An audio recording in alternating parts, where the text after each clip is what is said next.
If you want to fix this problem on Facebook, the first click settings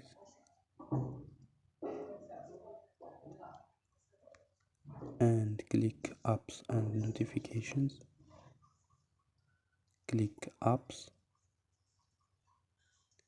search Facebook or Lite, Facebook Lite,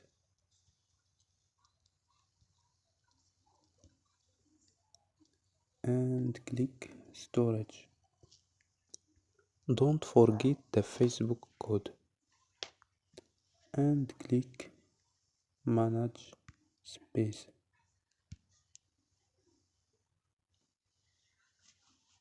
After click OK or click delete data. So don't forget like and subscribe. Bye.